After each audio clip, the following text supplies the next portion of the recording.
Whatever your life story, you deserve access to comprehensive, affordable health insurance. But it can be hard to know where to start. That's why Minnesotans have MNsure. MNsure is where you can find health coverage for every Minnesota story, regardless of where you live or what your income is. MNsure is the only place where you can access savings to help lower the cost of your health coverage. And you can get free help in person or over the phone to enroll in a plan that fits your needs and your story. Visit MNsure.org today to get started.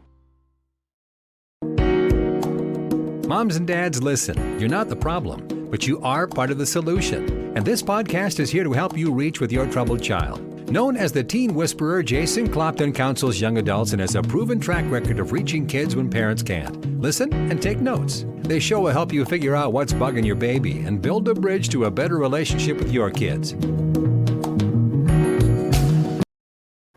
Hello, I'm Anissa Keyes. I'm filling in for Jason Clopton. I'm a mental health professional and the president of Aruba Emotional Health Services. I have been doing this work for a very long time, and I see a variety of clients. If you ever want to get in touch with me, you can always reach out to us at arubaemotionalhealth.com. That Aruba is spelled with an H at the end, so it's ARUBAH, emotionalhealth.com. Or you can always call our intake line at 612-284-8115.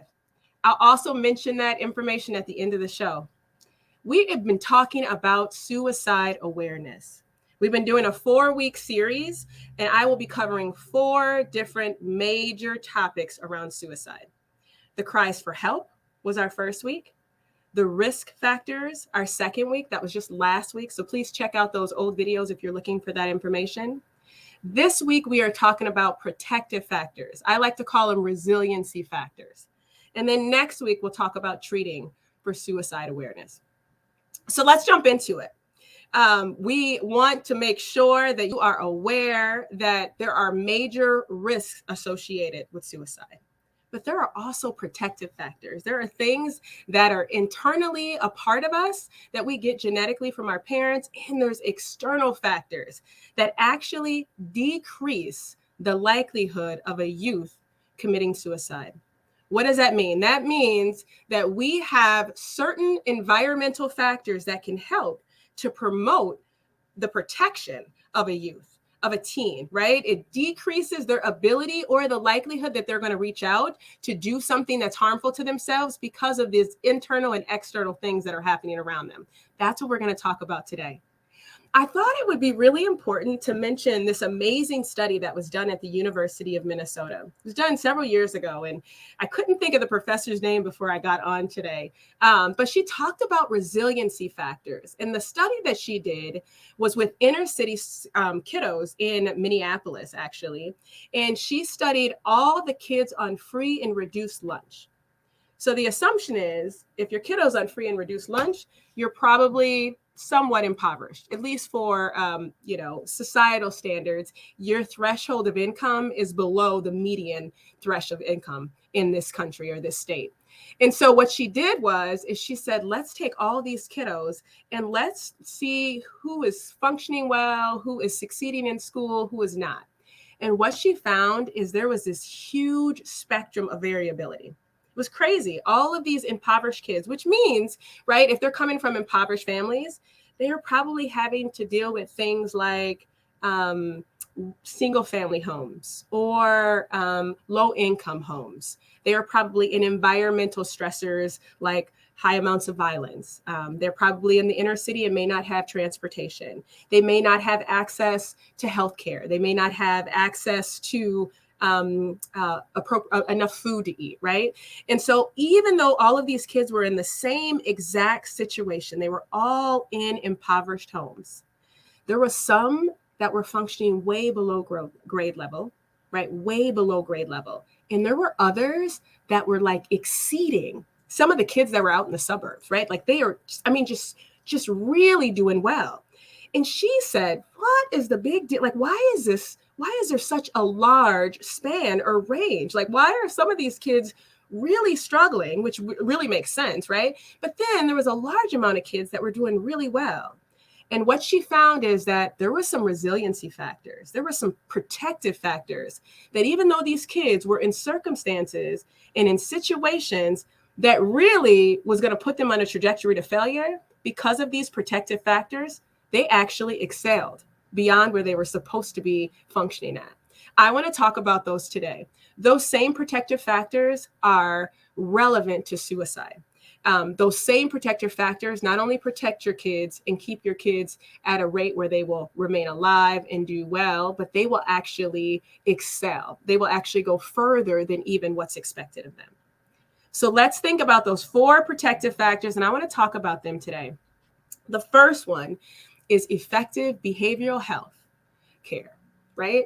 And I just want to park here for a second. I'm probably going to talk about this one the longest because I think oftentimes when a family member is seeking support for their kid, especially when it's mental health support, they sometimes forget that they're the customer, that they get to select where they get services from, that they don't have to settle for the convenience kind of store kind of service that they would normally get living in a community where they didn't have access to transportation. Oftentimes, when I see clients, they come in as if I am the know-all, right? And they have no choice but to listen to everything I say. And what I have to empower and encourage them to do, and I want to empower and encourage other family members, kids around youth, right, is that the kid gets to choose, the family gets to choose. They're the customer. Find a service provider that fits for you. One that looks like you, it's not necessary, right? And so studies show that a therapist that looks like you does not increase your likelihood of becoming healthy or not. So that means that I can take my little Black boy and I can pair him with a white therapist or a Somali therapist or an Asian therapist, and that does not necessarily negate any support that he's going to receive, right? So it does not have to be reflective, but you want to make sure that it's a good fit.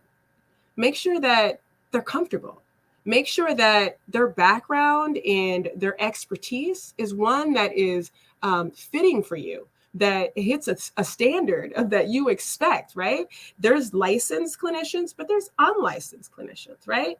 You get to sit up and say, I don't know, like, what's your background? Have you worked with little Black boys before? Have you worked with a family that has these sort of dynamics before? Have you, what's your history in this field, right? And so you get to sort of interview your therapist to make sure that the behavioral support that you are receiving is adequate. I say this because a lot of times families that feel ostracized, disenfranchised, right? Families that really feel like they sometimes don't have any power, they may get the wrong impression and feel like whoever they get as a therapist, that's who they're stuck with. That's who they have to settle for. And what we know is that if you're going to seek support, this is a protective factor. Make sure you get the adequate support. Make sure you understand you are the customer and you are interviewing the therapist that you were with. Ask the questions. Push back if you feel comfortable doing that, right? And if you don't, then that might be a sign that you might need to be with another therapist, because I want you to feel comfortable and empowered enough to question what is being said, especially when we're talking about the fragile state of a mental health condition. I want you to be in good hands. So effective behavioral health is actually one of those protective factors for suicide awareness. 3 more. We got life skills, really important. Once we sort of birth our children and bring them into civilization, right, we are teaching them all kinds of things. But one of the things that sometimes as parents, coaches, right, teachers that we forget about is that these kids need life skills. What does that look like? Being able to take responsibility, being able to manage their emotions, being able to ask for help. You have no idea how many times I work with parents and I'm like, okay, so how do we teach this kiddo, even though he's 8, how do we teach him how to advocate for what he needs, right? If he's having a bad day, how about we not sit around and guess about what's wrong with him, right? But we start saying, listen, I need to hear your words. Tell me what's going on. right? To the best of your ability. Sometimes it depends on the developmental level of the kiddo. It depends on if there's other factors that are impacting that. There might be speech and language barriers, or there may be a kid that might be delayed, right, in a certain area. But we should have expectations of our children because we have taught them life skills that will help them to communicate what they need, to be able to manage the many emotions that they have, which also means as parents, we have to be able to manage ours.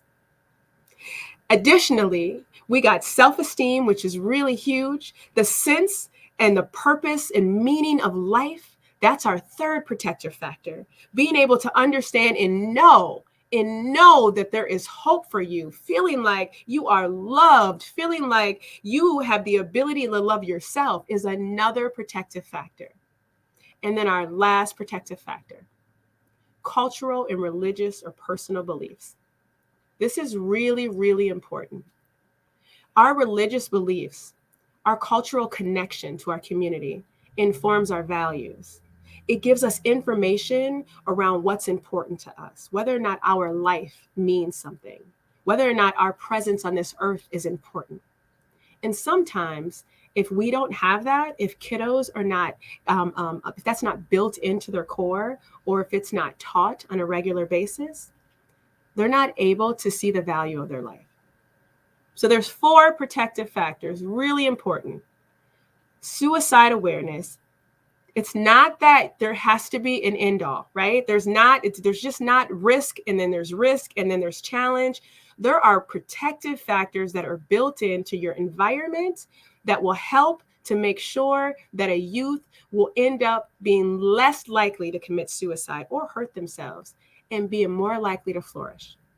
Effective behavioral health care, making sure they're connected, life skills that teach them about taking responsibility and communicating what they need, self-esteem or a feeling that they love themselves or that others love them, and then their personal belief system. These are important factors. We're going to continue the conversation next week. We'll talk about treatment for suicide.